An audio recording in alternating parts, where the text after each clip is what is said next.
Welcome to a new episode of Melt. I'm Ritvika Gupta. Since the beginning of the pandemic last year, consumer behavior has deviated significantly from normal. From increased social restrictions to limited access to products and services, there has been a drastic impact on consumer behavior, especially in the FMCG sector. Kantar released its latest FMCG Pulse report last month, which focuses on India's FMCG performance during the pandemic over the last 12 months. To understand more, Anant Rangaswami, editor of Melt, will be in conversation today with K Ramakrishnan, MD South Asia Worldpanel Division, Kantar. Let's get ready to melt with K Ramakrishnan. Hello, Ramki. Hi, Anand. How are you? Very good. Good to hear you've recovered from your COVID bout. Yes, I have. Thanks. Yeah. And good to be talking to you for the second time during the lockdown. Likewise, yes. Yeah.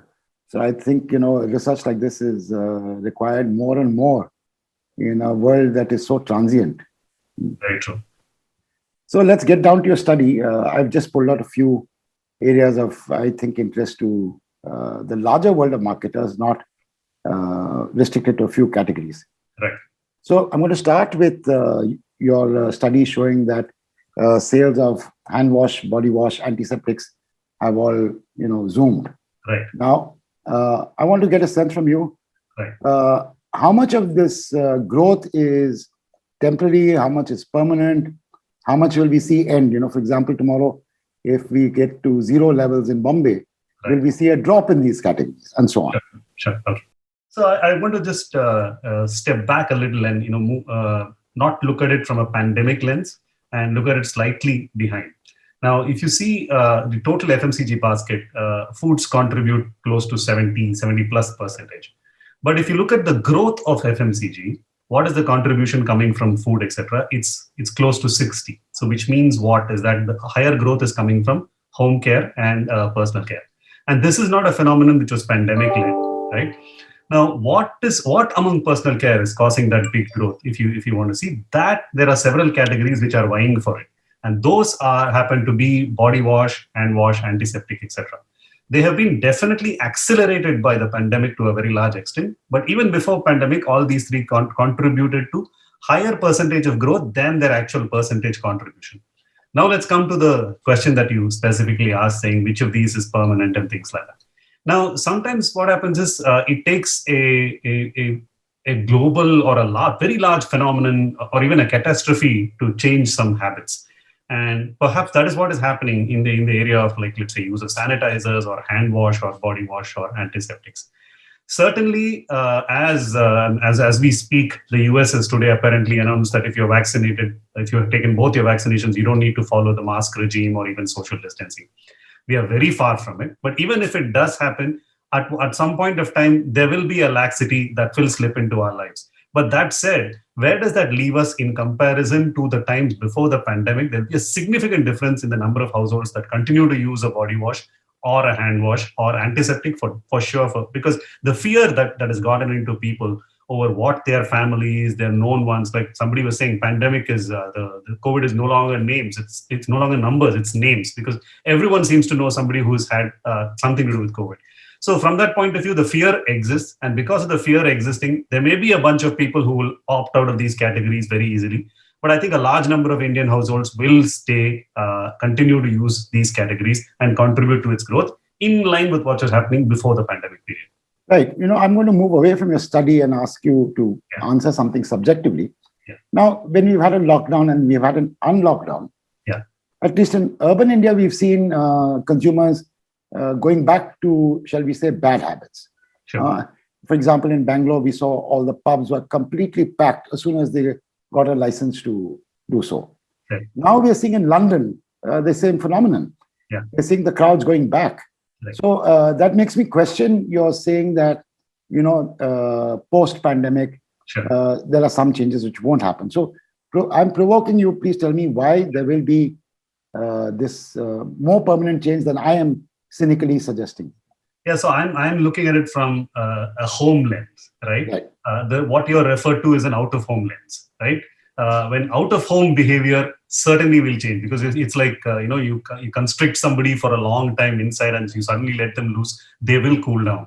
right? But however, when it comes to home, even when they did go out, like the habits that you said, which changed in Bangalore and currently in London, etc. Even when they do go out, but they come back, they remember to use some amount of sanitization and hand wash, etc. And even in these outdoor locations like pubs, etc., there have been large industrial size containers of hand wash, etc., kept, which are being used, which were not being used in the pre-pandemic times. So while the tendency to socialize, we are social animals, so the tendency to socialize and get closer to people will definitely be there. Definitely when they come back into the home, and when from a household lens, if you look at it, the usage will go up. That's where I'm coming from in saying that there will be a bunch of people who will be completely reckless and careless, but there will be a large number of households who will stick to at least a part of these habits that they have picked up during the pandemic. Now I'm going to mix up this sort of bullet point in your study with a subsequent bullet point, which is small SKUs and so on. Yeah. Now, as a consumer during the pandemic, I see a spectacular range of SKUs in many of these areas they're talking about, where you're talking about antiseptics, sanitizer, hand wash, and so on. Yeah. From 5 mg kind of 5 ml kind of SKU all the way to multi-liter SKUs. Right. Yeah. Right. So do you think all these guys have got it right in the sense of this width of SKUs and depth of SKUs? Right. Okay, so it's too early to say got it right or got it wrong, but nobody wants to take a chance, right? So India historically has been a small SKU country. So is there a need for a small SKU even in categories where the usage is currently recommended to be high? Let's take like a sanitizer. So therefore they play that game. At the same time, there are households which are buying for the whole of the family, and so therefore the need for a larger packs, and so therefore the larger ones also exist. So they're not taking a chance really. But as a country, if you see, we tend to be a smaller SKU country. And when I say as a country, I'm saying the mass, the larger, what they call as the greatest common denominator kind of thing. Now, that's something which perplexes marketers who are global in nature. Like, for example, you must have definitely done the sachet story to death in shampoos, right? So there are very frequently we have people coming from around the globe into India, and when we take them around to markets or talk to them about data from India, they're perplexed by this sachet phenomenon. They come with the theory that people are using sachets because it's cheap to buy and the smaller SKUs easy to buy, and people have buying constraints, etc. But that's hardly seems to be the fact. Like, for example, there are records of lots of households which buy something like 35 sachets at one go, right? 35 sachets of shampoo at one go, which is probably more expensive than getting a bottle of shampoo as well. They have multiple reasons for this. They say, one, it's convenient. Second, they say it's like portion control. I mean, I know that I can use a sachet for 1 bath or 2 baths, etc. So there are multivarious reasons that the Indian housewife has figured out to see which SKU makes most sense for her. And definitely, the smaller SKUs facilitate her to try brands which she would not have otherwise done. Like, for example, if there are lots of premium brands, including the likes of, let's say, a Tresemme or which would have said the salon-like experience, etc. Even those have come into the sachet. So we are a small SKU country, so that is not going to change. What about large SKUs? There was a brief period when we saw some change in the larger SKUs getting consumed, and in some parts of the country. However, it doesn't seem to be a phenomenon that is countrywide. We still continue to be a country or households which are more habituated to buying smaller SKUs, but lots of them. One word I was hoping to hear from you, which I didn't hear, was portability. Yeah. For example, I don't leave the house without a tiny bottle of sanitizer in my pocket. Sure. And I tend to see a lot of women carry it in their handbags. If they're wearing jeans or clothing with pockets, they carry one in their pockets.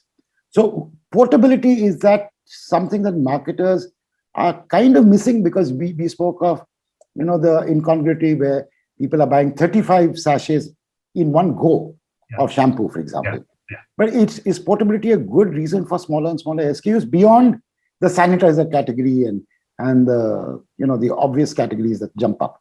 Right. So there are certain categories where what you're saying is absolutely true. In fact, 2 years back during one of our consumer connections, we called out a trend known as the on-the-go trend, where most categories were coming out with on-the-go packs. Yes, portability is a big trend, but it restricts itself to certain categories. Like, for example, you rightly said, sanitizers definitely. DOs have definitely capitalized on this nature of the need for portability. And definitely snacking and things like that have taken the need for portability, where small packs for on the go, etc. So there is a need, but it's restricted in categories. So now we come to your pronouncement on brand experience explosion, but Right. not experimentation. Right. And the gainers there seem to be well-entrenched brands. Right. So is a brand more important now during a time like this than ever before? Oh, it's absolutely true. In any crisis, the bigger players gain. What happens is when something is shaken, when equilibrium is shaken, trust is shaken. So when trust is shaken, you tend to fall towards things that you already know, brands that you already know, or experiences that you've already had and been happy about. So from that point of view, if you were a household that was experimenting a lot by buying various brands, in times of crisis, in times of uncertainty, you tend to vacillate and move towards or gravitate towards brands that you're familiar with. And it's proven by data. I mean, like, for example, the number of brands that are being bought in each category is definitely come down during the pandemic period. The average number of brands bought in each household has definitely come down. This is despite the fact that people are adding categories. They're adding, like, for example, we spoke about body wash, antiseptic, etc. Some of these are new to some of the households. They may add categories, but they do not add brands in the categories that they're already in. So certainly in times of uncertainty, people tend to gravitate towards brands that they already know. So if you're a big brand, if you have a lot of familiarity and trust, you stand to gain in times like this for sure. That will explain, for example, Dettol or Savlon getting extra shelf space in stores and so on and so forth. Absolutely. Now, explain to me Patanjali Toothpaste, because I saw a lot of predictable kind of data, intuitively predictable names. Right. I expected to see Patanjali, but I did not expect to see toothpaste. Right. So explain that to me from if required, a subjective point of view. Certainly. So I think the largest category of gain for Patanjali has been their Tankanti, which is their toothpaste. That is the category which actually drove them. So from that point of view, if Patanjali is there, toothpaste would definitely be there. And the data that you see is from a 5-year lens.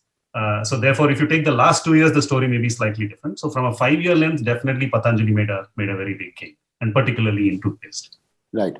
So are we going to see a study which actually starts, say, in May 2020, behavior of brands and consumers in the context of brands from May 2020 up to today? Because that will throw up more learnings, I guess. So we've published as many as 10 papers so far. I mean, we've been doing, we call them as the 10 slides about the pandemic kind of thing. So where we study only the pandemic phase and what has happened during that phase. So there again, the biggest learning from there is the fact that if you're a known, trustworthy, and long-standing brand, you stand to gain a lot during this period. Second is the fact that the local grocer or the neighborhood grocer is the one that gained the most, because he is the one that has been most accessible and also supportive of you at all points of time. The third big factor is that there are new categories getting into the households, like, let's say, sanitizers, etc. And the fourth is that whatever would have got consumed out of home, a large part of this is coming into households, which is why the household purchase lens, the spends seem to show an increase like this. Like, for example, if you would have snacked outside, that's not happening anymore, so you have snacking inside. If you would have had more tea outside or more soft drinks outside, all that is happening inwards.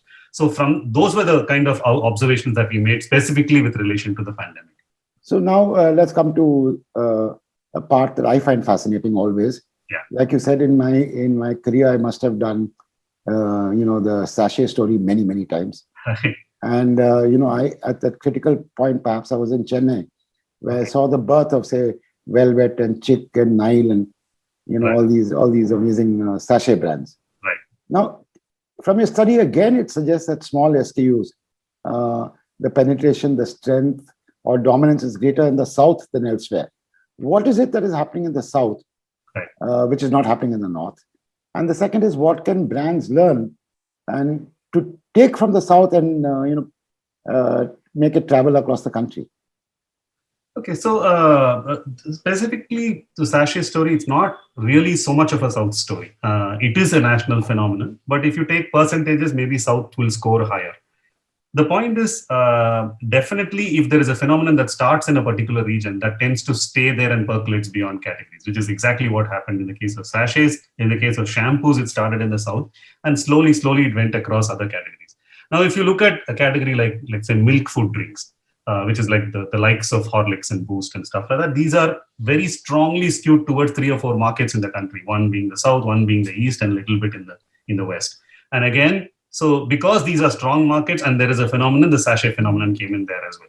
Once that happened in milk food drinks, there were other categories which came in. So therefore, it's a question of something starting somewhere and percolating as a habit and staying that way. The second part is that like I said, the 35 shampoo sachet stories, that is something that remains. And during the pandemic specifically, what has happened is the number of trips to outlets is reduced. In the sense that if a household was making 150 trips a year, that came down sharply to maybe 100 or 110 or something like that. So in those trips, they had to increase what they buy to be able to meet the requirement of the entire period. How did they increase? Did they go for bigger packs? They did not. They continued to stay with their longer packs, but bought more of the longer packs. So when that quantum increases, the contribution of the lower packs increases. So that is what has happened specifically in the south.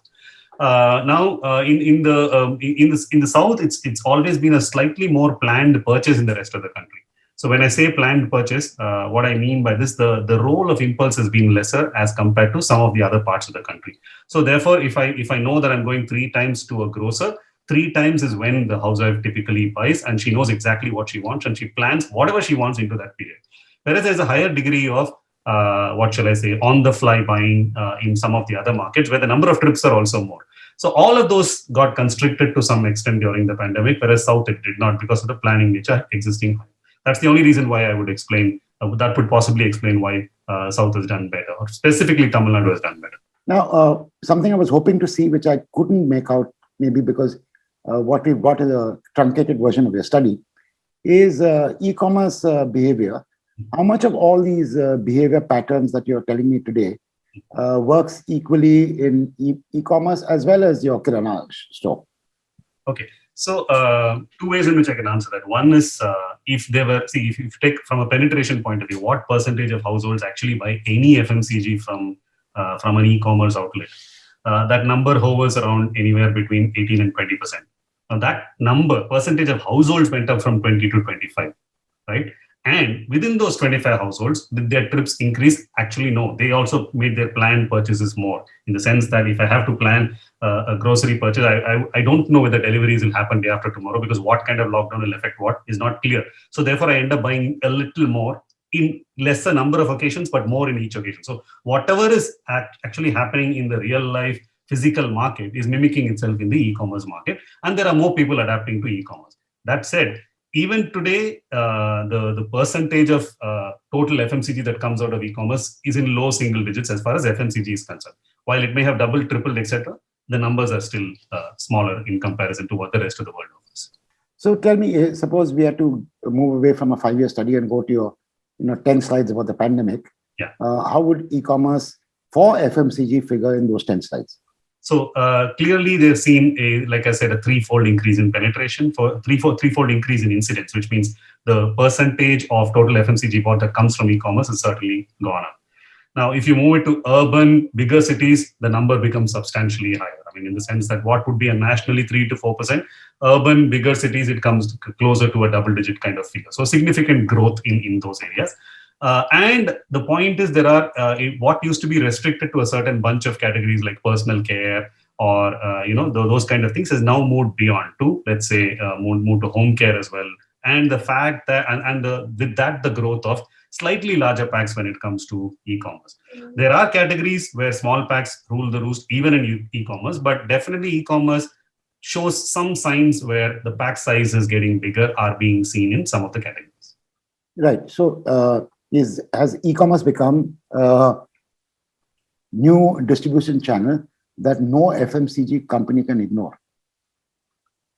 It's I've always said that from an FMCG perspective, e-commerce has substantially higher mind share than market share. Because e-commerce is something that boardrooms would like to discuss a lot when it comes to FMCG, because each of the members of the board are definitely dealing in e-commerce. So from that point of view, it takes more attention than it should. I'll give you a simple example. If you take what percentage of business comes from e-commerce and what percentage of business comes from modern trade, and then you look at another channel called the poor drugstore or the pharmacy channel, the percentage of drugstore outdoes modern trade easily 3:1, and outdoes e-commerce maybe 20:1 or so. But each organization in FMCG has a separate e-commerce team, has a separate modern trade team. The poor drugstore is not attended to the way it should be at all. So that's why I say e-commerce definitely has more mind share than market share. That said, like I said, the numbers have been doubling and tripling, and from that point of view, it cannot be ignored for sure. I mean, there will be a point of time when the whole infrastructure, the whole thing depends on how much of convenience it offers to a housewife, in the sense that it has to start with the penetration of smartphones, penetration of internet, and penetration of usage of that internet on smartphones from a housewife's perspective, which today is in the low 40s. Right. So when that goes up and when the ease of usage and ordering becomes substantially more, certainly e-commerce has the role to play. And they have said in many countries, when e-commerce starts multiplying, it multiplies like nobody's business, and that time you're not prepared. So from that point of view, all organizations will certainly need to be prepared to be able to handle this explosion that could come out of e-commerce. So there's no doubt about that. Right. So now, if as a sort of bookend and closing to this conversation, tell me the 2 or 3 things which pop out from the study other than what I've told you. The first bullet point I would say from this paper that we released is more to do with the fact that the difference in many Indias, right? We've always superficially spoken about it, that each state is a different country, etc. But we tend to paint the picture largely with one brush. Clearly, this has come out and said during pandemic, before pandemic, normal times, good times, bad times, there is a vast difference in the way each state consumer behaves in terms of their affinity to certain categories and brands. So that needs to go deep into the minds of folks for them to start making plans for their brands. So that is something which cannot be paid lip service to. It has to be real on-ground changes. So that's one point that clearly comes out of this. The second is that we've clearly established in the past that growth of any brand is postulated by their growth in penetration. And what are the brands that have grown in penetration? What are the lessons from there? One, being big helps. So at any cost, if you can hold on to being big, please do that. Because after that, if the growth comes by increase of population, the increased population tends to mimic the population which was earlier. So therefore, if you're big, you continue to be big. Small is beautiful used to be a big thing, but in uncertain times, big is definitely beautiful, and it certainly helps. So that's the second point that I would take from there. The third point I would say is that while personal care, while the contribution to overall FMCG basket in terms of a percentage may be small, but they have a very strong role to play in terms of its growth. And the growth in value is coming from the growth in personal care and home care. When it comes to home care, there was a big flushed momentum that happened because of activities like Swachh Bharat, etc., when increased purchase of cleaners, etc. But that plus the fear of the pandemic have given them a big jump to go with. Third, the number of brands that people are choosing is reducing. So if the number of brands are reducing, the importance of brands to be on the minds of folks and be dominant in that is going to be substantially more. So these are the points that I would definitely pick out and say as the elevator speech of this particular paper. Thank you so much, Ramki. Stay safe. Yeah. You, your family, your team, and thank you so much for this. Absolutely, you too. Thanks a lot, Anant, and thanks, Anish. And going by this experience, we'll be talking to you again in the next few months, as there's more to share and more to learn. Definitely look forward to speaking to you, and I hope it's without the pandemic. Thank you. And that was K Ramakrishnan giving us an overview of how FMCG brands need to keep up with consumer behavioral changes and shift their marketing strategies in a timely manner. He is now presenting the MEL cheat sheet. In times of crisis, consumers tend to gravitate towards familiar brands. E-commerce has a larger mind share than market share. And that's a wrap on this episode of Melt. Do follow us on social media. Our handle is Ready to Melt, and stay updated with all that's happening in the world of advertising and marketing with our daily Melt update on our website readytomelt.com. And I'll see you next week, same time, same place. Goodbye.